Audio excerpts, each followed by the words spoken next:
The dust cloud from the approaching stagecoach was visible long before the vehicle itself, a mirage of hope shimmering across the parched horizon of southeastern Colorado. Beatrice Calloway clutched her worn leather satchel to her chest. The letter inside it now creased from countless readings containing promises of a new life with a man she'd never met. The September sun of 1878 beat down mercilessly on Lavetta's small wooden depot platform as she stood alone, the only passenger who had disembarked at this remote stop. Last call for westbound passengers. The driver's announcement jolted Beatrice from her thoughts. The stagecoach would continue onward in minutes, leaving her behind in this unfamiliar town, where someone named Harold Fitzgerald was supposed to meet her, a man who had responded to her advertisement in the matrimonial news, a man who had promised to make her his wife. But Harold was nowhere to be seen. "Excuse me, sir." Beatrice approached the station clerk, a thin man with spectacles perched on his nose. "I'm waiting for Mr. Harold Fitzgerald. Has he left any messages?" The clerk's eyes widened slightly. "Fitzgerald? Madam, I'm afraid." He hesitated, shuffling papers awkwardly. "Mr. Fitzgerald left town 3 weeks ago. Word is he struck gold in Nevada and departed rather suddenly." The blood drained from Beatrice's face. 3 weeks. Nevada. The implications crashed over her like a wave. She had traveled 1,500 miles from Boston to marry a man who hadn't even bothered to send word that he'd abandoned their arrangement. "I see." Her voice sounded distant to her own ears. 22 years old, nearly penniless, and stranded in a frontier town where she knew not a soul. "Madam, you all right?" The clerk's concerned voice barely registered as she staggered back, bumping into something solid. "No, someone. Careful there." Strong hands steadied her shoulders, the voice deep and tinged with a western drawl. Beatrice turned to face a tall man with sun-bronzed skin and eyes the color of a summer storm. His dark hair was partially hidden beneath a wide-brimmed hat, and despite the dust on his clothes, there was something immediately striking about him. She struggled to find words. "It seems I've been left at the depot." The stranger's expression shifted from curiosity to understanding. "Mail-order bride?" he asked, not unkindly. Pride made her chin lift slightly. "Yes, though apparently my intended had other intentions." Something passed across his face, sympathy, perhaps, or recognition.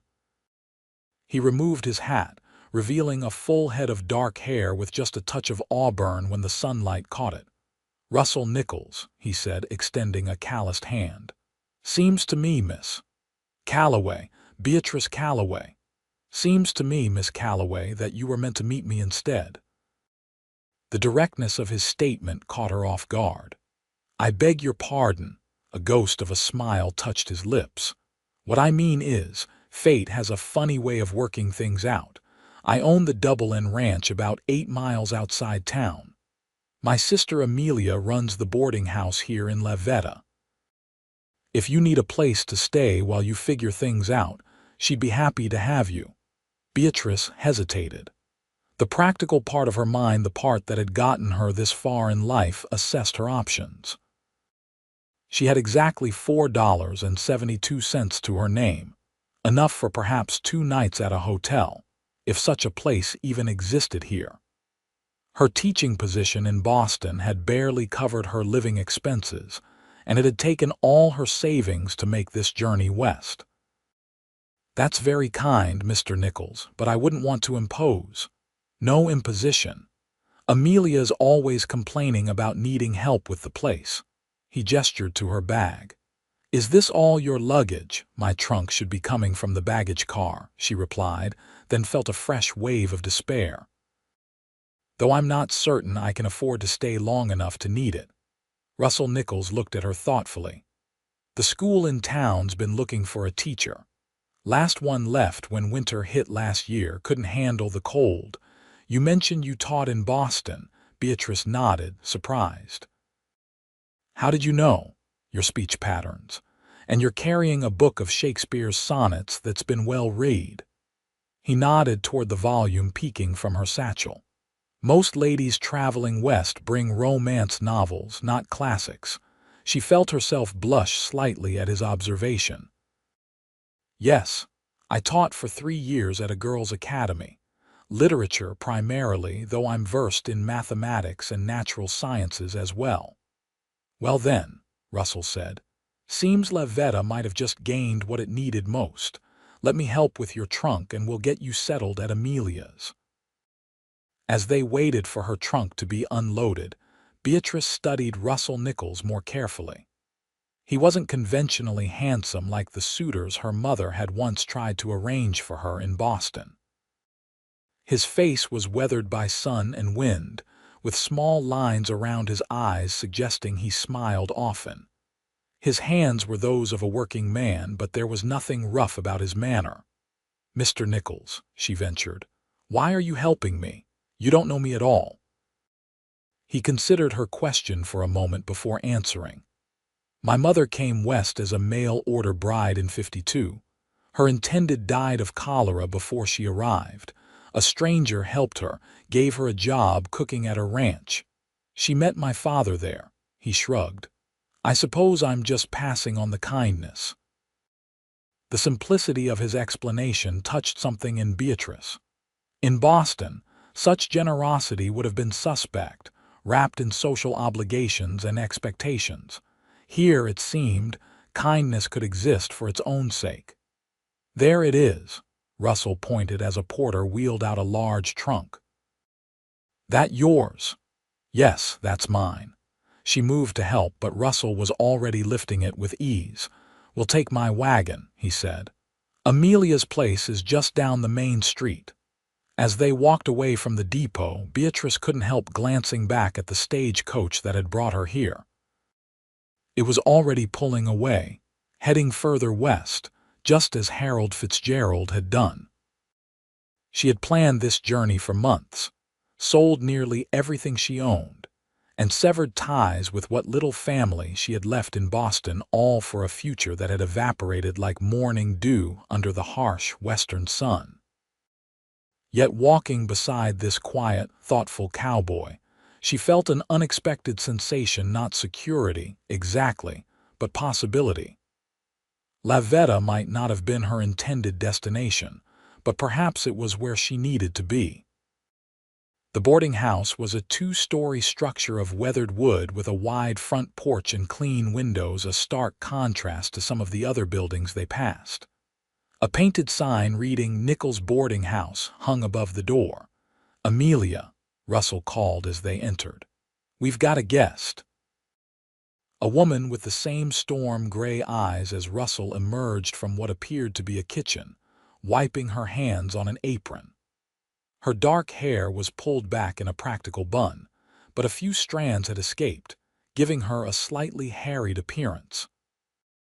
"Russell, I wasn't expecting you until..." She stopped when she noticed Beatrice. "Oh, hello there. Amelia, this is Miss Beatrice Calloway. Miss Calloway, my sister Amelia Nichols." "Pleased to meet you," Beatrice said, extending her hand. "Likewise," Amelia replied, her handshake firm and warm. "What brings you to our little corner of Colorado?" Before Beatrice could answer, Russell explained. Miss Calloway was expecting to be met by Harold Fitzgerald. Amelia's expression immediately shifted to one of understanding mixed with indignation. "That no good." "Excuse my language, Miss Calloway, but that man has a lot to answer for. Lit out in the middle of the night, owing money all over town." She shook her head. "You're not the first he's disappointed, I'm afraid." Beatrice felt her cheeks burn with embarrassment. "I see I should have been more cautious in my correspondence." "Nonsense," Amelia said firmly. "You couldn't have known. Men like Fitzgerald are practiced deceivers." She shot a look at her brother. "Unlike some men around here who are just plainly terrible at talking to women altogether." Russell rolled his eyes at his sister's teasing. I'll leave you ladies to get acquainted. Miss Calloway, I'll speak to Mayor Patterson about the teaching position tomorrow morning. Thank you, Mr. Nichols. I'm in your debt. Something flickered in his eyes. Not at all. Just doing what needs doing. He nodded to both women. Amelia, I'll bring those supplies by tomorrow. After Russell left, Amelia showed Beatrice to a small but clean room on the second floor. It's not fancy, but it's quiet and the bed is comfortable. It's lovely, Beatrice said sincerely. After weeks of travel, sleeping in stage coaches and crowded way stations, the simple room with its patchwork quilt and curtained window seemed like luxury. Dinner's at 6, Amelia said. Rest up until then. You look like you could use it. Left alone, Beatrice sank onto the bed, emotions finally catching up with her. The tears came suddenly, tears of disappointment, exhaustion, and fear. What if there was no teaching position? What if she couldn't earn her keep in this town?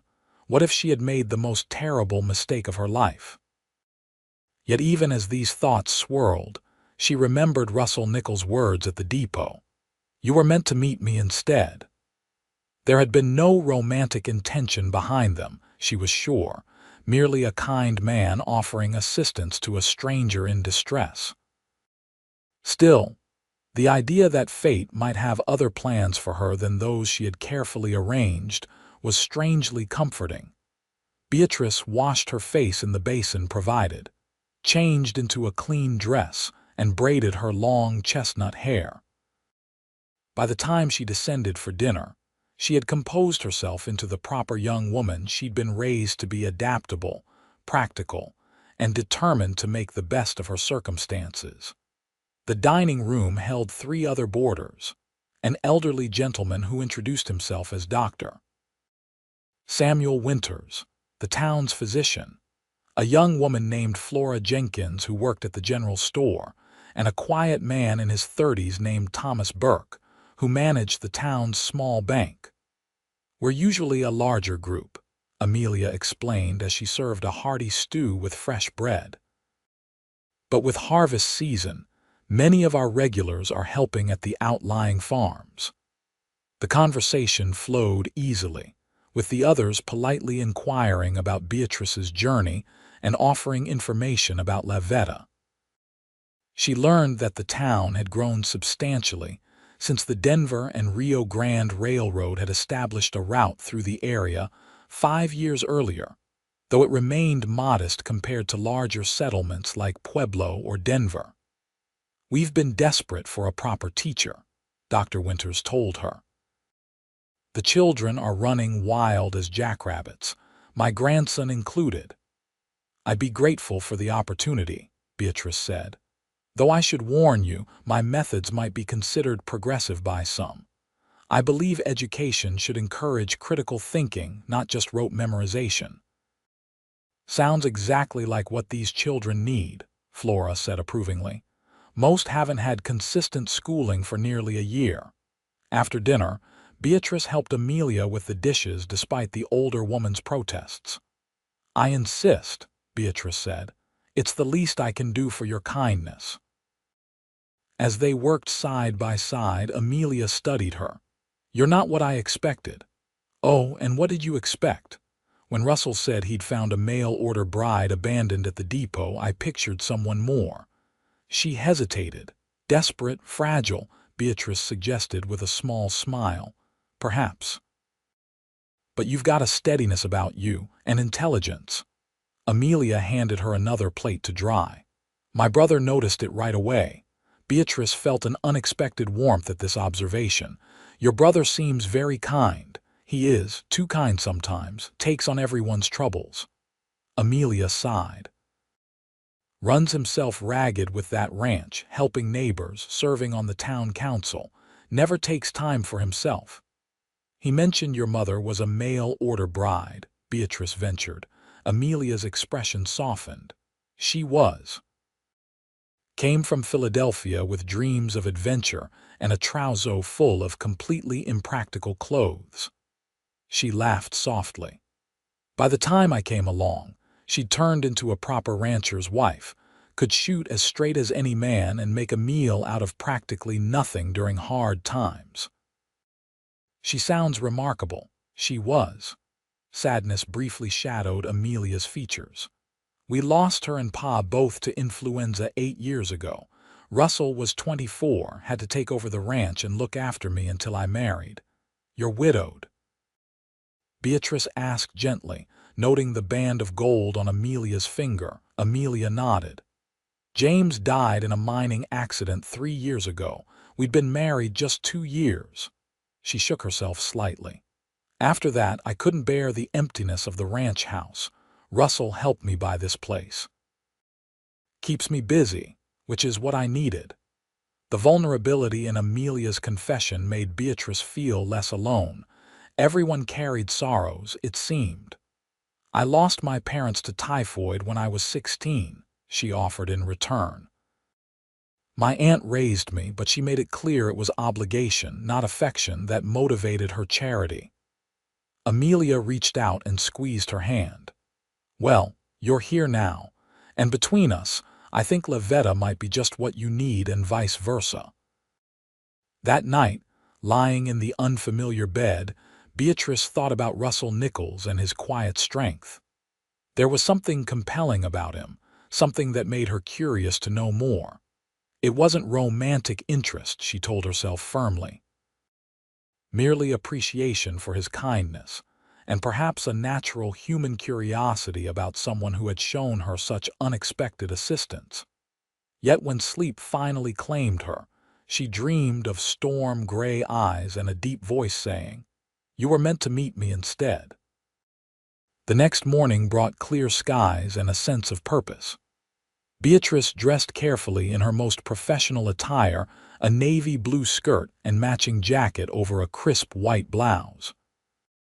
She arranged her hair in a simple yet dignified style and descended to find Amelia already bustling about the kitchen. "Good morning. Sleep well." Amelia handed her a cup of strong coffee. "Better than I have in weeks," Beatrice admitted. "Is there anything I can help with before I meet with the mayor?" "Not a thing. Russell's coming by to take you to the town hall." Amelia gestured to the window. "In fact, I believe that's him now." Russell Nichols was tying his horse to the hitching post outside, looking considerably more polished than he had the previous day. He'd traded his work clothes for clean trousers, a pressed shirt, and a vest. His hat was the same, but his boots had been brushed free of dust. Beatrice felt an inexplicable flutter in her stomach. Nerves about the teaching position, she told herself firmly. "Good morning, ladies," Russell greeted them as he entered. "Miss Calloway, I spoke with Mayor Patterson first thing. He's eager to meet you." "Thank you, Mr. Nichols." Beatrice took a final sip of coffee. "I'm ready whenever you are." Lavetta in daylight revealed itself to be a town of modest but growing prosperity. The main street boasted a general store, a bank, a small hotel, a couple of saloons, and various other establishments. People nodded greetings to Russell as they passed, many openly curious about his companion. "Word travels fast in small towns," he explained, noticing her awareness of the attention. "By nightfall, everyone will know about the new school teacher." "I haven't secured the position yet," she reminded him, his lips quirked in a half-smile. "Trust me, unless you tell the mayor you plan to teach the children to worship the devil, the job is yours. He's desperate." The town hall was a relatively new building, with an American flag hanging proudly out front. Inside, Mayor Augustus Patterson proved to be a portly, enthusiastic man with a magnificent mustache and an even more impressive ability to talk without seeming to draw breath. "Miss Calloway." "A pleasure indeed. Russell here tells me you're a Boston-educated teacher, precisely what our growing community requires." The school building is modest but sound. 28 pupils at last count, ages 6 to 16, some quite bright, others in desperate need of civilizing influence. Previous teacher fled after Jonah's Miller put a garden snake in her desk drawer, but I'm sure you'll manage splendidly. Beatrice blinked, trying to process this torrent of information. I'd be delighted to meet the children and see the schoolhouse, Mayor Patterson. Today, right now, Russell, you'll show her the way. The mayor was already shuffling through papers. Salary is $40 monthly. Room and board included small cottage behind the school. Nothing fancy but recently repaired roof. No leaks term begins Monday next, giving you time to prepare. Before she quite knew what was happening, Beatrice found herself hired, with a contract signed and a small advance on her first month's salary in her reticule. That was. She began as they left the town hall. Hurricane Patterson, Russell supplied with a chuckle. Good man, means well, talks enough for 3 people. Is the snake story true? She asked as they walked toward the schoolhouse at the edge of town. Afraid so. Jonah's is a handful but not malicious, just needs firm guidance and plenty to occupy his mind. The schoolhouse was a simple one-room building with rows of benches and desks, a large slate board at the front, and bookshelves that appeared disappointingly sparse. The teacher's cottage behind it was equally basic, one main room serving as kitchen and living area, a small bedroom and a tiny washroom. But both buildings were clean, sturdy, and represented something Beatrice hadn't dared hope for: independence. It's perfect, she said, meaning it. Russell looked skeptical. It's awfully small. It's mine, she replied simply. Or it will be once I've proven myself. Understanding dawned in his eyes. You weren't just looking for a husband when you answered Fitzgerald's advertisement, were you? You were looking for a fresh start. His perception startled her. Yes, teaching positions for women in Boston are becoming scarce, and the pay is barely enough to survive on, I thought. She trailed off, embarrassed by her naivety. You thought marriage to a stranger might offer more security than continuing to struggle alone, he finished for her. There was no judgment in his tone, only comprehension. Beatrice nodded. Foolish, I suppose. Not foolish. Brave. His gaze held hers. Takes courage to leave everything familiar behind for an uncertain future. Something passed between them in that moment, a recognition, perhaps, of kindred spirits. Both had shouldered responsibilities young, both had faced loss, both understood the weight of duty and the value of independence. The moment was broken by the arrival of a young boy, perhaps 10 years old, who skidded to a halt when he saw them in the schoolhouse. Uncle Russell, is this the new teacher? The boy had the same gray eyes as the Nichols siblings, though his hair was a lighter brown. Indeed it is, Russell confirmed. Miss Calloway, this is my nephew, William Jenkins. Amelia's son, Beatrice asked, surprised. My stepson, Russell clarified. James was a widower when Amelia married him. Will, mind your manners now. The boy straightened and offered a small bow. Pleased to meet you, madam. Are you really from Boston? Have you seen the ocean? Will you teach us about ships and whales and pirates? Beatrice couldn't help laughing at his enthusiasm. Yes to all of those questions, though I think we'll need to focus on reading, writing, and arithmetic as well. Will's face fell slightly. Those are boring. Only if taught boringly, she replied with a wink. I promise we'll make learning an adventure. The boy's face lit up. I'll tell the others. And with that he was off, running back toward town as if carrying the most important news in the world. You've made a friend for life, Russell observed, smiling. Will's mad for adventure stories. Wants to be a sea captain someday, despite having never seen a body of water larger than the lake north of town. Dreams are important, Beatrice said. They carry us through difficult times. Russell studied her. And what are your dreams, Miss Calloway? The directness of his question caught her off guard. In Boston, such personal inquiries would have been considered presumptuous. But here, under the vast Colorado sky, conventional social rules seemed as distant as the eastern seaboard. To make a difference, she answered honestly. To build something meaningful with my life. She hesitated, then added, and to find a place where I truly belong. His eyes softened. Worthy dreams, all three. They walked back toward town in companionable silence. At the boarding house, Russell surprised her by saying, "I'd like to invite you to dinner at the ranch this Sunday. Amelia comes out with Will, and it would give you a chance to see more of the area before school starts." "I'd like that very much," Beatrice replied, perhaps too quickly. His smile reached his eyes. "Good. I'll come by around noon." He tipped his hat and was gone, leaving Beatrice to wonder at the fluttering sensation his invitation had caused. The next few days passed in a whirlwind of activity.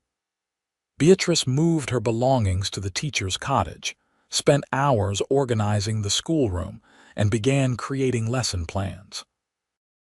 The school's book collection was indeed pitiful, but when she mentioned this to Amelia, word spread through town. Soon, residents began appearing at her door with donations: dog-eared novels, outdated encyclopedias, books of poetry, and even a complete set of Shakespeare that Dr. Winters insisted he no longer had room for. By Saturday evening, Beatrice had transformed the schoolhouse from a neglected space into a welcoming environment for learning. She'd created a reading corner with cushions, hung maps on the walls, and organized the books by subject.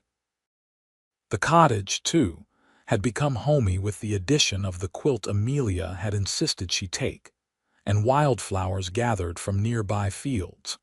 As she prepared for bed, Beatrice realized with some surprise that she hadn't thought of Harold Fitzgerald or her abandoned matrimonial plans all day. Instead, her thoughts had been occupied with curriculum planning, ideas for engaging her students, and, if she were honest with herself, anticipation of tomorrow's visit to the Nichols Ranch. "It's merely gratitude and friendship," she told her reflection firmly as she brushed her hair. "Nothing more." But even as she said it, she knew she was lying to herself. There was something about Russell Nichols that drew her: his quiet strength, his thoughtfulness, the way his eyes crinkled slightly at the corners when he smiled. It was too soon for such feelings, she knew. She'd been in La Veta less than a week, yet she couldn't deny the quickening of her pulse when she thought of seeing him again. Sunday dawned clear and warm for late September. Beatrice chose a sage-green dress that brought out the gold flecks in her hazel eyes, and pinned her hair in a softer style than her usual teaching arrangement. She told herself it was because this was a social occasion, not because she hoped Russell would notice. He arrived precisely at noon, driving a wagon rather than riding horseback. Will was already with him, bouncing excitedly on the seat. "Miss Calloway, wait until you see the ranch. We have horses and cows and chickens, and a dog named General who can fetch anything you throw, and a creek with fish this big." The boy stretched his arms wide, indicating fish of clearly exaggerated proportions. "William," Russell said with fond exasperation, "let Miss Calloway at least get seated before you talk her ear off." Beatrice laughed as Russell helped her up onto the wagon seat. His hand was warm and strong, and she was acutely aware of his proximity as she settled beside him, with Will squeezed in next to her. "I hope you don't mind a somewhat bumpy ride," Russell said as he clicked to the horses. "The road to the ranch isn't the smoothest." "After 2 weeks in a stagecoach, I doubt anything could compare," she assured him. The journey took about 40 minutes, during which Will kept up a steady stream of information about ranch life, local wildlife, and his personal adventures. Beatrice found his enthusiasm infectious and asked questions that delighted the boy with their genuine interest. Occasionally, She caught Russell watching them, an unreadable expression in his gray eyes. Once, their gazes met and held for a moment longer than was strictly proper, causing her cheeks to warm despite the cool mountain breeze. The Double N Ranch came into view as they crested a hill, a sprawling property nestled in a verdant valley with mountains rising majestically in the background. The main house was substantial but unpretentious, built of sturdy logs with a wide porch wrapping around the front. Several outbuildings dotted the property, and in the distance, cattle grazed peacefully in fenced pastures. "It's beautiful," Beatrice said softly. "Been in the family for 25 years, Russell told her.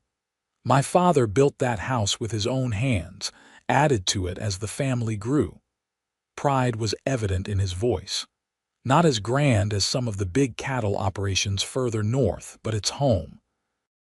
As they pulled up to the house, a large black and white dog came bounding out, barking joyfully. "General," Will shouted, jumping down from the wagon before it had fully stopped and throwing his arms around the animal. "That boy and that dog," Russell shook his head, smiling. He came around to help Beatrice down, his hands lingering at her waist perhaps a moment longer than necessary. "Welcome to the Double N, Miss Calloway." The interior of the ranch house was a revelation. Beatrice had expected a bachelor's Spartan accommodations, but instead found a home of surprising comfort and refinement. The furnishings were solid and well made, the floors covered with colorful woven rugs, and the walls adorned with paintings of local landscapes. Most surprising were the bookshelves that lined one entire wall of the main room, filled with volumes that ranged from practical agricultural texts to classic literature. "You're a reader," she observed, running her fingers along the spines of the books. "Winter nights are long out here," Russell replied. "Reading passes the time." He hesitated, then added, "My mother insisted on education, had books shipped from Denver, made sure Amelia and I knew Shakespeare as well as we knew cattle breeding." Amelia arrived shortly after them, bringing fresh baked bread and pies. The kitchen already smelled wonderful, with something savory bubbling in a large pot on the stove. "Russell's been cooking since dawn," Amelia told Beatrice with a meaningful look. "Not his usual Sunday fare, I can tell you that." Beatrice felt her cheeks warm at the implication. Had he gone to special trouble for her visit? Dinner was served at the large oak table in the dining room, a hearty beef stew that Russell had indeed prepared, accompanied by Amelia's bread, fresh vegetables from the garden, and sweet cider pressed from apples grown in the small orchard behind the house. The conversation flowed easily, touching on town news, ranching challenges, the upcoming school term, and memories of the elder Nichols that had Will alternately laughing and asking questions about the grandparents he'd never known. After the meal, they moved to the porch where Russell surprised Beatrice by producing a fiddle. "Another way to pass those winter nights," he explained somewhat shyly. "Not professional quality, mind you, but when he began to play, the sweet, haunting melody belied his modest disclaimer." The tune was unfamiliar to Beatrice, but stirred something deep within her, longing, perhaps, or recognition of a kindred spirit in this man, who seemed to contain so many unexpected depths. As the afternoon light began to fade into evening, Russell suggested a short walk to settle the meal. Amelia volunteered to stay behind with Will, who was engaged in a game of fetch with General, giving Beatrice and Russell the opportunity to stroll alone. They walked in comfortable silence for a while, following a well-worn path that led down to a creek gurgling merrily over smooth stones. The setting sun painted the landscape in hues of gold and amber, casting long shadows across the grassy meadow. "Thank you for today," Beatrice said finally. "It's been wonderful." Russell glanced at her, something unspoken in his eyes. "I'm glad you came. The house feels different with you in it." He paused as if weighing his next words carefully. "Livelier, more complete somehow." The simple statement, delivered in his straightforward manner, touched Beatrice deeply. "I felt more at home here in 1 week than I ever did in Boston," she admitted. "It's strange, isn't it? To feel you belong somewhere you've just arrived." They had reached the creek, where a fallen log provided a natural place to sit. The burbling water and distant calls of birds created a peaceful backdrop to their conversation. "Not strange," Russell said, settling beside her at a respectful distance. "My father used to say some people and places are meant to find each other, like puzzle pieces fitting together." "Is that what you meant?" Beatrice asked, gathering her courage. "At the depot, when you said I was meant to meet you instead." Russell's gaze met hers, direct and honest. "I didn't plan those words, they just came out." He looked down at his hands for a moment. "But I've thought about them every day since." Beatrice's heart quickened. "As have I." "I don't want to presume," he said carefully. "You came here expecting one life and found another. You've barely had time to adjust, to make your own decisions about what you want." He hesitated. "The last thing you need is another man making claims on your future." His consideration touched her deeply. How different he was from Harold Fitzgerald, who had made promises he never intended to keep. Different, too, from the Boston suitors who had seen her only as a potential ornament for their social ambitions. "Mr. Nichols Russell," she corrected herself. "I came west seeking security, yes, but also something more. Something I couldn't name but felt was missing in my life." She looked out at the land stretching before them, bathed in the golden light of sunset. "I believe I've found it here." "And what is it you found?" His voice was low, almost a whisper. "Possibility," she answered simply. "The freedom to become who I'm meant to be, not who circumstances forced me to be." Russell nodded, understanding in his eyes. "That's what the West offers at its best. A clean slate. Room to grow. And connections that feel real," she added softly. "Not bound by social conventions or expectations." Their eyes met again, and Beatrice felt something shift between them, a mutual recognition that transcended their brief acquaintance. Perhaps it was the openness of the landscape around them, or the honest way of living that frontier life demanded. But she felt she knew Russell Nichols better after 1 week than men she'd known in Boston for years. "I'd like to court you properly, Miss Calloway Beatrice," he said, his voice steady despite the vulnerability in his eyes. "With your permission. No hurry, no pressure, just the chance to know each other better." Joy blossomed in Beatrice's chest, unexpected and sweet. "I'd like that very much, Russell." His smile then was like sunrise breaking over the mountains, gradual, then brilliant. They sat together as twilight descended, talking of small things and large, discovering common interests and different perspectives, laying the foundation for whatever might grow between them. By the time they returned to the house, stars were appearing in the darkening sky. Amelia took one look at their faces and smiled knowingly, but said nothing beyond. "We should head back to town before it gets too dark." The ride back was quieter, Will having exhausted himself with play and now dozing against Beatrice's shoulder. Russell drove with one hand, the other resting on the seat between them. In a moment of boldness, Beatrice placed her hand beside his, their little fingers just touching. It was a small gesture, almost innocent, but the connection sent warmth spreading through her. At the teacher's cottage, Russell helped her down from the wagon, his hands lingering at her waist. Will had been transferred to Amelia's lap, still sleeping soundly. "School starts tomorrow," Beatrice said, suddenly shy. "I know, you'll be wonderful." Russell's confidence in her was evident. "May I call on you Tuesday evening? Perhaps bring some books from the ranch you might enjoy. I'd like that very much." She hesitated, then added impulsively, "Thank you for being at the depot that day." His expression softened. "Thank you for getting off the stage, coach."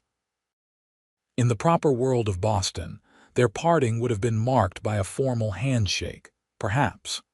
But here, under the vast canopy of stars, Russell bent down and placed the softest of kisses on her cheek, barely a touch, yet it sent sparks cascading through her. "Good night, Beatrice," he whispered. "Good night, Russell," she replied, her voice catching slightly. As the wagon pulled away, Beatrice touched her cheek where his lips had been, a smile spreading across her face. Whatever fate had brought her to La Veta, instead of into Harold Fitzgerald's waiting arms, she was profoundly grateful for it. The first day of school dawned clear and cool, with the distant mountains touched by the first hints of autumn gold. Beatrice arrived early, arranging books and materials, writing a welcome message on the large slate, and trying to calm her racing heart. By 8 o'clock, children began arriving, some eager, others clearly reluctant, all curious about the new teacher from the East. Will Jenkins was among the first, proudly taking a seat in the front row. "I told everyone how nice you are," he informed her, "and how you're going to teach us about pirates and the ocean." Beatrice smiled. "Among many other things, yes." As the room filled, she observed the students carefully. They ranged from tiny 6-year-olds with gap-toothed smiles to teenagers on the cusp of adulthood. Their clothing reflected the diverse economic circumstances of the community, some in neat, well-maintained attire, others in patched but clean garments that spoke of limited means but careful attention. At precisely 8:30, Beatrice rang the small bell on her desk. "Good morning, students. I'm Miss Calloway, and I'm delighted to be your new teacher." 28 pairs of eyes regarded her with varying degrees of interest, suspicion, and anticipation.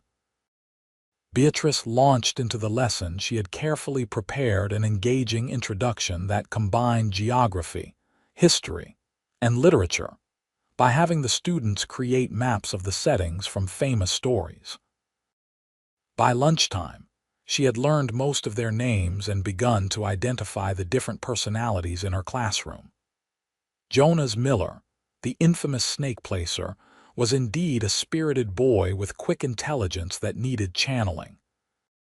Emily Wilson, a quiet girl of 14, revealed an exceptional talent for drawing. The Sandoval twins, Miguel and Sofia, translated for their younger sister Carmen, who was still learning English but showed remarkable aptitude for mathematics. When school dismissed at 3 o'clock, several parents were waiting outside, curious to meet the teacher who had their children buzzing with excitement about learning. "Miss Calloway, my Jonas hasn't stopped talking about the map he made, Mrs. Miller said, clearly relieved that her son hadn't been singled out for his past misdeeds. "Jonas has a wonderful imagination and energy," Beatrice replied diplomatically. "I'm hoping to direct those qualities toward positive achievements this year." As the crowd dispersed, Beatrice noticed Russell at the edge of the schoolyard, leaning against a fence post. He wasn't watching her directly, instead seeming absorbed in conversation with another rancher, but she felt certain his presence wasn't coincidental. She busied herself cleaning the classroom, heart beating a little faster knowing he was nearby. When the last student had gone and she emerged to lock the schoolhouse door, Russell was walking toward her. "Successful first day?" he asked, his smile warming his eyes. "I believe so," she replied, matching his smile with her own. "No snakes in my desk, which I count as a victory," he chuckled. "Small blessings. The whole town's talking about the new teacher who had Jonas Miller completely engaged for hours. Some are calling it a miracle. Hardly that. Just a matter of finding what interests each child and building on it." She tilted her head. "What brings you to town today? Supply run," he said, gesturing to his wagon parked near the general store. "And maybe I wanted to see how your first day went." His honesty was refreshing. "Still all right for me to call tomorrow evening. I'm looking forward to it." Their gazes held for a moment longer than necessary, something unspoken passing between them. Then Russell tipped his hat. "Until tomorrow, then." Beatrice watched him walk away, admiring the straight line of his shoulders and the confident rhythm of his stride. She'd never been one for romantic fantasies, preferring practical realities, yet she couldn't deny the flutter in her chest when Russell Nichols was near. "Miss Calloway." The call came from behind her. Turning, she saw Mayor Patterson hurrying toward her, mustache quivering with excitement. "Spectacular first day by all accounts. Parents already singing your praises." Town Council wants to discuss possibility of expanding school program. Adult education evenings, perhaps. Literature society. Cultural advancement for our growing community. By the time she extracted herself from the mayor's enthusiastic planning, Russell had gone, but the anticipation of seeing him again remained, a warm glow in her heart as she prepared dinner in her small cottage. Tuesday evening arrived with Russell appearing at her door precisely at 7, a stack of books in his arms and General at his heels. The dog immediately made himself at home, flopping down before the small fireplace as if he'd always belonged there. "Hope you don't mind, General," Russell said. "He follows me everywhere." "Not at all. I'm fond of dogs." Beatrice invited them both in, suddenly aware of how intimate the small cottage felt with Russell's tall frame filling the space. "I brought some books I thought you might enjoy," he said, setting the stack on her small table. "And these." From his jacket, he produced a small bouquet of late wildflowers, their colors vibrant against the fading season. "They're beautiful," Beatrice said, genuinely touched. She placed them in a jar of water, arranging them carefully. "No one has given me flowers before." Russell looked surprised. "Not even in Boston," she shook her head. "The men I knew there were more concerned with social connections than personal gestures." She smiled at him. "I much prefer wildflowers to formal calling cards." They settled into a comfortable conversation. Discussing the books, he'd brought a mix of Western adventures, historical accounts of the region, and several volumes of poetry. Russell surprised her with his knowledge of literature, quoting Tennyson and Wordsworth with the same ease he might discuss cattle breeding. "My mother's influence," he explained when she commented on it. "She believed being a rancher didn't mean being uncultured. Said the beauty of poetry helped her see the beauty in this landscape, even during the hardest times." "She sounds like a remarkable woman." She was. His eyes grew distant with memory. "Would have liked you, I think. She valued education, independence of mind. Always said the West needed more women with backbones of steel and hearts full of compassion." "And is that how you see me?" Beatrice asked, curious. Russell's gaze returned to her, warm and direct. "From the moment I saw you at the depot, standing there alone, disappointed but not defeated." "Already thinking about what to do next?" He leaned forward slightly. "Most women in your position would have been in tears, looking for someone to solve their problems. You were solving them yourself." His perception was startlingly accurate. "I've had practice being self-reliant," she said simply. Their conversation continued as darkness fell, requiring the lighting of lamps. They discovered shared tastes in literature, similar views on education, and a mutual love of music. Russell spoke of his hopes for the ranch, his plans to introduce new breeding stock in the spring. Beatrice shared her vision for the school, her desire to create not just educated students but thoughtful citizens. When the mantel clock struck 10, Russell looked surprised. "I've stayed too long. People will talk." Beatrice smiled. They're probably already talking. Small towns run on gossip, as I'm quickly learning. Does that bother you? He asked, his expression suddenly serious. Your reputation as the school teacher is important, she finished for him. But I'm not ashamed of enjoying the company of a respected rancher who serves on the town council. Her smile turned teasing. Besides, General is our chaperone, aren't you, boy? The dog thumped his tail in agreement, making them both laugh. At the door, Russell hesitated. May I call on you again? Perhaps take you for a ride this weekend, show you more of the area. I'd enjoy that very much. This time, his good night was marked by a gentle taking of her hand, his thumb brushing over her knuckles in a gesture both respectful and intimate. Good night, Beatrice. Good night, Russell. She watched from the window as man and dog disappeared into the darkness, heading back toward town before the long ride to the ranch.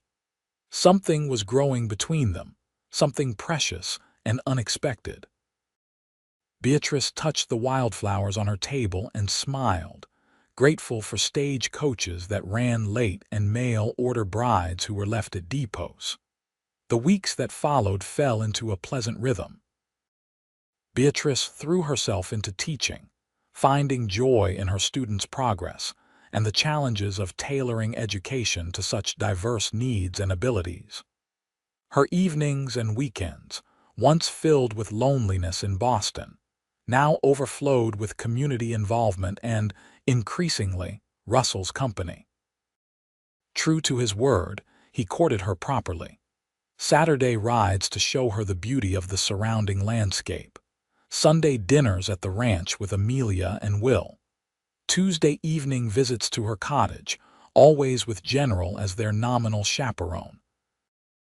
Occasionally, they attended community gatherings, together harvest celebrations, musical evenings at the church, a quilting bee where Russell good-naturedly endured teasing about being the only man present. October painted the landscape in brilliant colors before giving way to November's starker beauty. As temperatures dropped, Russell began bringing firewood for her cottage, showing her how to bank the coals at night for maximum warmth. These practical kindnesses touched Beatrice as deeply as the books and wildflowers he still brought regularly. Their relationship deepened through these shared moments and conversations. Beatrice learned about the challenges Russell faced as a rancher: the harsh winters, unpredictable markets, and constant work. He listened to her frustrations and triumphs with the school, offering suggestions when asked, but mostly providing steadfast support for her methods. Physical expressions remained modest hand-holding, occasional kisses on cheeks or foreheads, a lingering embrace when saying good night. Yet Beatrice found herself increasingly aware of Russell in ways that made her blush when alone. The strength in his hands when he helped her onto his horse. The way his shirt stretched across broad shoulders as he chopped wood. The tenderness in his eyes when he looked at her, thinking she wouldn't notice. By Thanksgiving, the entire town seemed to have accepted them as a couple. Invitations came addressed to both of them. Children at school sometimes slipped and called her Mrs. Nichols instead of Miss Calloway, causing good-natured teasing among the older students. Beatrice found herself wondering where their relationship was heading, yet reluctant to press for definitions. Their connection had grown naturally, without artificial constraints or expectations. There was a freedom in this Western approach to courtship that appealed to her independent nature. The first heavy snow came in early December, transforming La Veta into a winter wonderland. School continued, with students arriving bundled in layers, cheeks red from the cold. Beatrice organized a Christmas pageant that had the entire town talking, with every child given a meaningful part regardless of age or ability. One evening, after a particularly grueling rehearsal with overexcited children, Beatrice returned to her cottage to find Russell waiting, General enthusiastically clearing a path through the snow with his body. "I thought you might need this," Russell said, holding up a thermos. "Amelia's hot chocolate with a splash of something stronger." Beatrice laughed, ushering them inside out of the cold. "You're a mind reader." The children were absolutely wild today. I think the excitement of Christmas has them all beside themselves. They settled before the fire Russell quickly built up, sipping the warming drink and discussing the day's events. There was an easy domesticity to these moments that Beatrice treasured: the comfortable silences, the shared observations, the feeling of being truly known and accepted. "I have something for you," Russell said after a while, reaching into his coat pocket. "An early Christmas gift of sorts." He handed her a small package wrapped in brown paper and tied with a simple red ribbon. Beatrice opened it carefully to reveal a beautifully crafted leather-bound journal, her initials stamped in gold on the cover. "Russell, it's beautiful," she breathed, running her fingers over the soft leather. "I noticed you writing in that paper notebook, the one that's falling apart," he explained. "Thought you might like something more substantial for your thoughts." The thoughtfulness of the gift brought unexpected tears to her eyes. It wasn't an extravagant or showy present, but one that recognized who she was and what mattered to her. "Thank you," she said softly, meeting his gaze across the small space between them. "For seeing me." Something shifted in Russell's expression, a deepening of emotion that made her breath catch. He moved from his chair to kneel beside hers, taking her hands in his. "Beatrice," he began, his voice husky with feeling. "I know it hasn't been that long since you arrived in La Veta. Maybe what I'm about to say is too soon." He took a deep breath. "But I've never been more certain of anything in my life than I am of my feelings for you." Her heart hammered in her chest. "Russell, let me finish, please." His thumbs traced circles on her palms. "That day at the depot, when I said you were meant to meet me instead, I had no idea how true those words would prove to be. You've brought something to my life I didn't even know was missing: purpose beyond work, joy beyond duty." His eyes held hers, vulnerable yet certain. "I love you, Beatrice Calloway, completely and without reservation." The words she'd been guarding in her own heart these past weeks spilled out naturally. "I love you too, Russell, so much more than I thought possible in such a short time." The smile that illuminated his face could have melted all the snow in Colorado. He rose slightly, still kneeling before her, and cupped her face in his hands. "May I kiss you? Properly this time?" Beatrice nodded, unable to speak past the emotion tightening her throat. Russell leaned forward, his lips meeting hers in a kiss that began tenderly but quickly deepened with shared feeling. His arms encircled her, drawing her gently from the chair until they were both kneeling before the fire, embracing as if they'd found in each other something long sought. When they finally pulled apart, both breathless, Russell rested his forehead against hers. "I want to ask you to marry me," he whispered. "But I don't want you to think I'm rushing you, or that I expect you to give up your independence or your teaching." Beatrice placed her fingers against his lips, stopping his words. "Russell Nichols, are you proposing to me?" His smile was crooked, endearingly uncertain for a man usually so confident. "I'm trying to, if I can stop tripping over my own words," she laughed softly. "Then ask properly so I can answer properly." Russell took her hands again, his expression growing serious. "Beatrice Calloway, I love you. I want to build a life with you, equal partners, sharing work and dreams and whatever the future brings. Will you marry me?" Joy bubbled up inside her, pure and sweet. "Yes, Russell.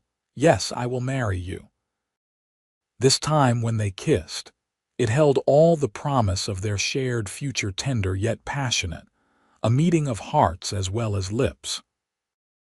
"General, who had been watching their exchange with canine interest, apparently decided the matter was settled and flopped down with a contented sigh, making them both laugh against each other's mouths. "I think we have his approval," Russell murmured, his arm still around her. "Essential in any good marriage," Beatrice agreed, her eyes dancing with happiness. They spent the evening planning not just a wedding but a life together. Russell assured her that the ranch house had plenty of room for her books and personal belongings. They would need to hire someone to take over the school eventually, but not immediately if Beatrice wished to finish the term. "And in the summers, you could still teach," Russell suggested. "Special classes for those who want to learn more or for adults in the community." His support for her vocation touched her deeply. This was not a man who saw marriage as ownership or expected his wife to abandon her own interests for his. "What about children?" Beatrice asked, the practical side of her mind considering all aspects of their future. Russell's expression softened. "I'd like children if you would, a family." He squeezed her hands. "But there's no rush for any of it. We have time to figure out how to balance everything." As the evening grew late, Russell reluctantly prepared to leave. The snow was falling heavily now, promising a difficult ride back to the ranch. "Stay at the boarding house tonight," Beatrice urged. "It's too dangerous to ride all the way back in this weather." "Trying to protect my virtue," he teased, though he nodded agreement. "Protecting the man I love from freezing to death before he can become my husband," she retorted with a smile. At the door, their goodnight kiss lingered, both reluctant to part even for one night. "When?" Russell asked simply. "Christmas Eve," Beatrice decided. "If that's not too soon." "It would be a wonderful gift to begin the new year as husband and wife. Christmas Eve it is." Russell kissed her once more, then disappeared into the swirling snow, General bounding ahead to clear a path. Beatrice closed the door and leaned against it, happiness filling her like light. From abandoned bride to beloved fiancé in just 3 months' life had a way of offering unexpected gifts to those brave enough to accept them.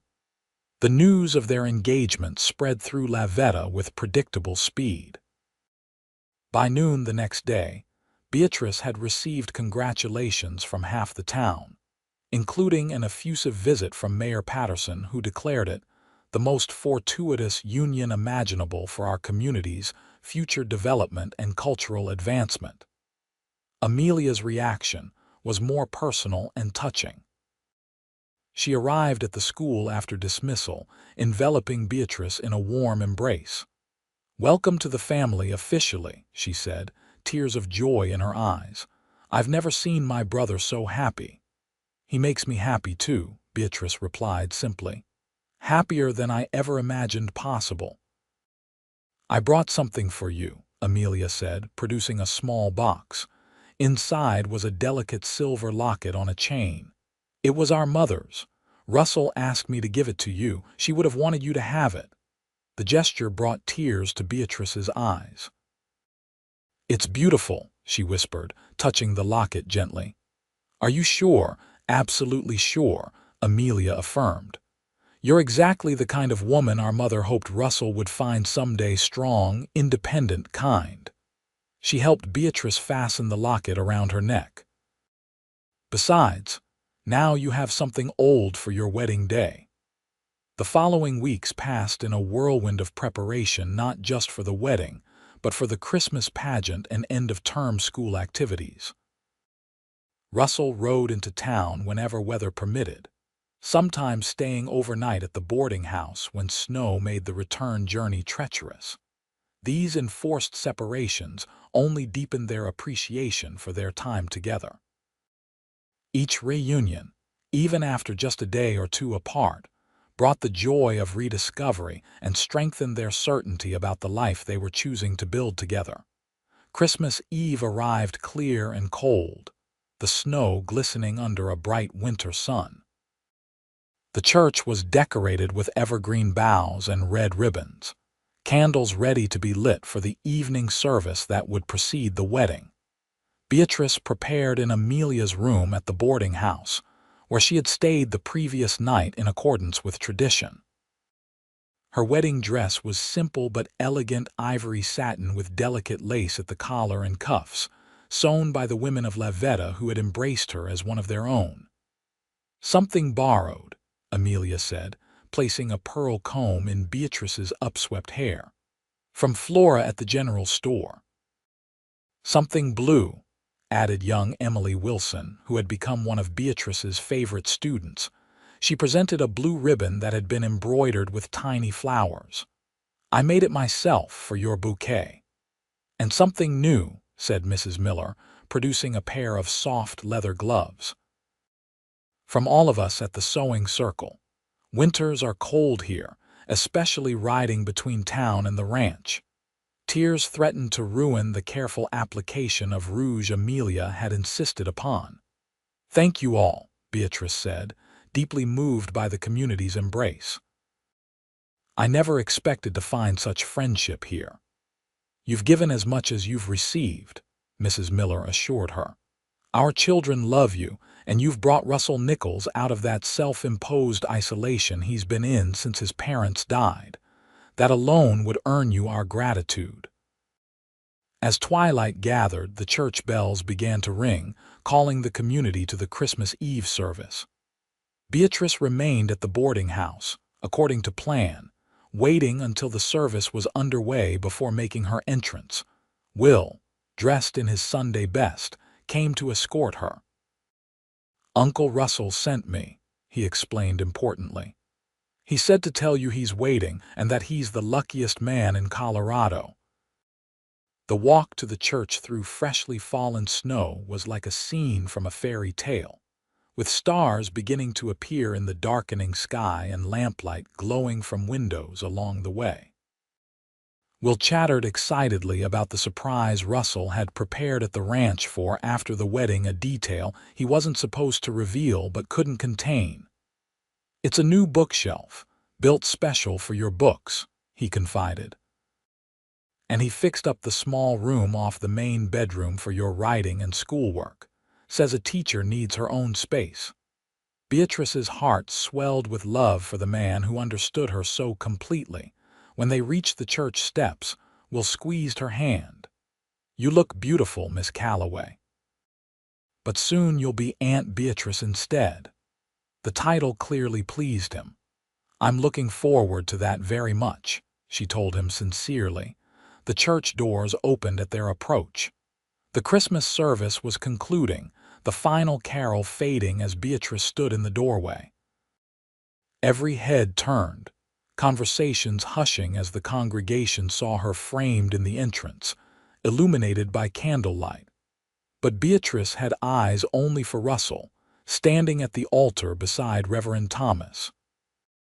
He was dressed in a new suit, his hair neatly trimmed, his expression transforming from nervous anticipation to awestruck wonder as he saw her. With steady steps, Beatrice walked down the aisle alone. She had no family to give her away, no father to escort her. Yet she felt anything but lonely as she moved through the gathered community that had become her extended family in such a short time. When she reached Russell, he extended his hands to take hers. "You're beautiful," he whispered for her ears alone. "So are you," she whispered back, making him smile. The ceremony itself was brief but deeply meaningful. They exchanged traditional vows, promising to love and honor each other through all of life's joys and challenges. When Reverend Thomas pronounced them husband and wife, Russell's kiss was tender yet filled with promise, appropriate for a church setting while hinting at deeper passion to come. The congregation erupted in applause and cheers. What followed was a joyous celebration combining Christmas festivities and wedding merriment. The town hall had been transformed with decorations, tables laden with food contributed by every family, and music provided by local musicians, including Russell himself, who played several tunes on his fiddle to the delight of all.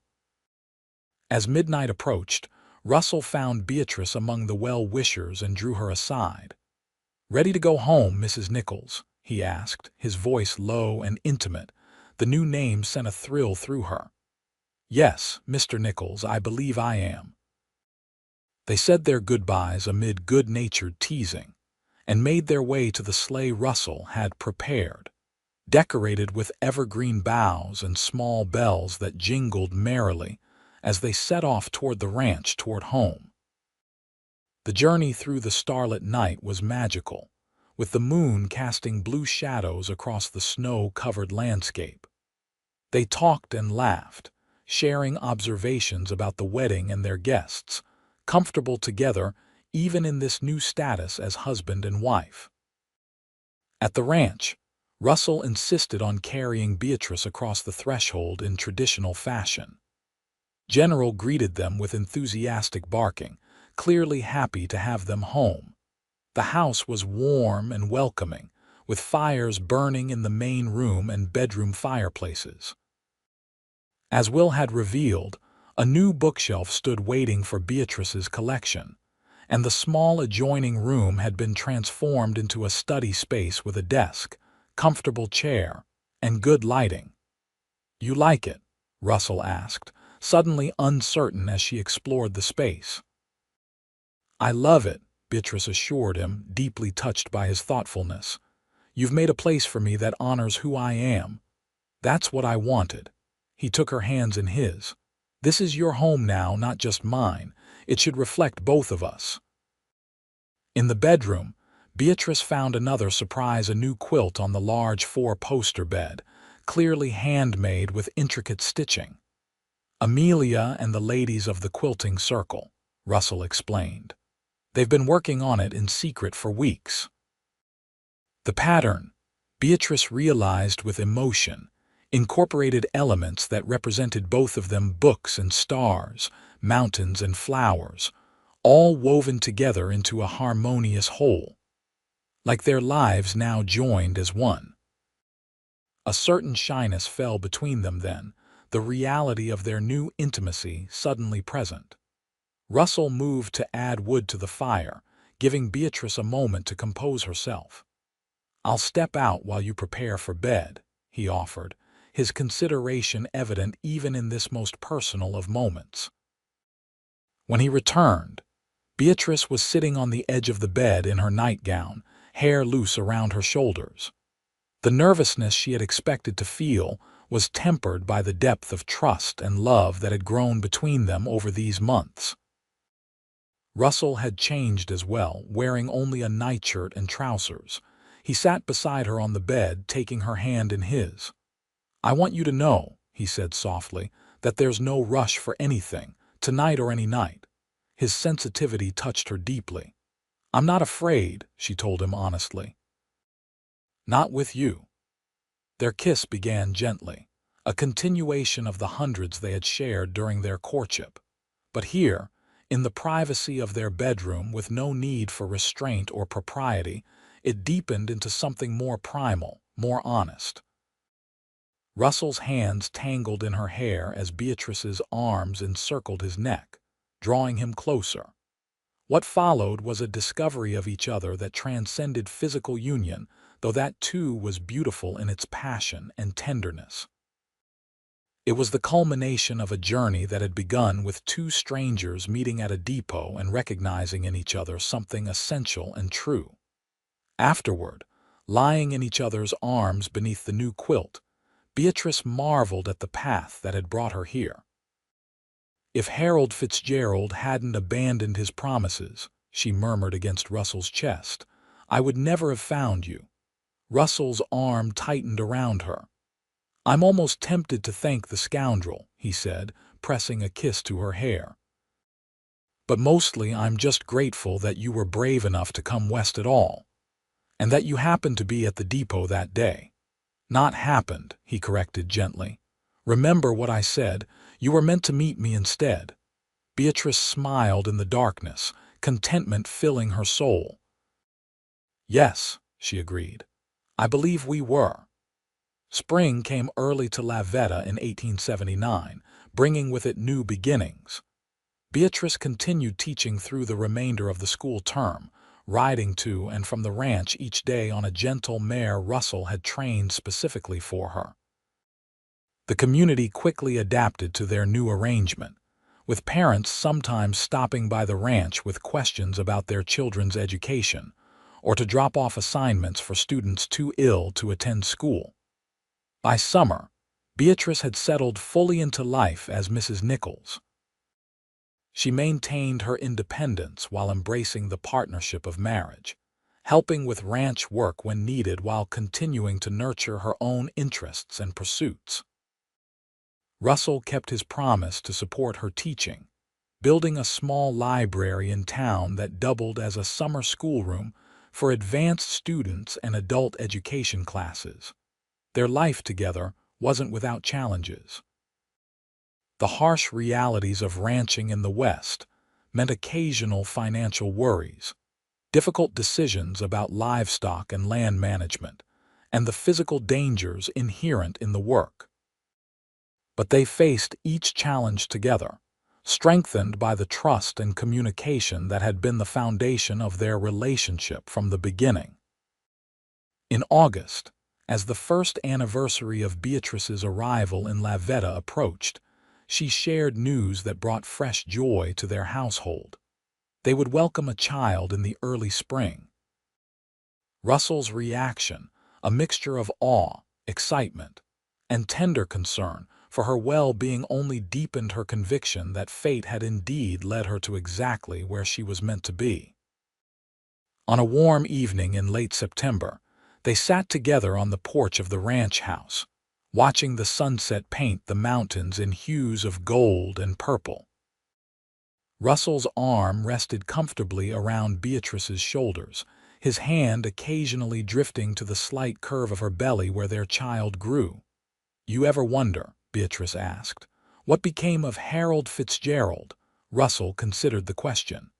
"Sometimes. Last I heard, the gold claim in Nevada didn't pan out. He moved on to California, I believe. I hope he found whatever he was looking for," she said, surprising herself with the sincerity of the sentiment. "Generous of you, considering," Russell noted. Beatrice smiled, placing her hand over his. "How can I feel anything but gratitude? His absence gave me everything." She gestured to the home they had built together, both the physical structure and the life it contained. Sometimes the greatest blessings come disguised as disappointments. Russell turned to face her, his gray eyes reflecting the last light of day. "I knew it from the first moment I saw you," he said, his voice husky with emotion. "Standing there alone at the depot, disappointed but not broken. I knew you were something special, someone I wanted to know." He placed his hand against her cheek. "I just never imagined how completely you would change my life. For the better, I hope," she teased gently, "in every possible way." His kiss was tender, a reaffirmation of all they had built together. "I love you, Beatrice Nichols." "And I love you, Russell Nichols." She rested her head against his shoulder as the first stars appeared in the darkening sky. "More than I ever thought possible when I stepped off that stagecoach." As night fell over the Colorado mountains, enveloping the ranch in peaceful darkness, Beatrice reflected on the journey that had brought her here, from the disappointment of being left at the depot to the joy of building a life with the man who had been waiting there instead. Not the life she had planned, but infinitely more rewarding than anything she could have imagined. Sometimes, she thought as Russell's arm tightened around her, the most beautiful love stories begin with the words, "You were meant to meet me instead."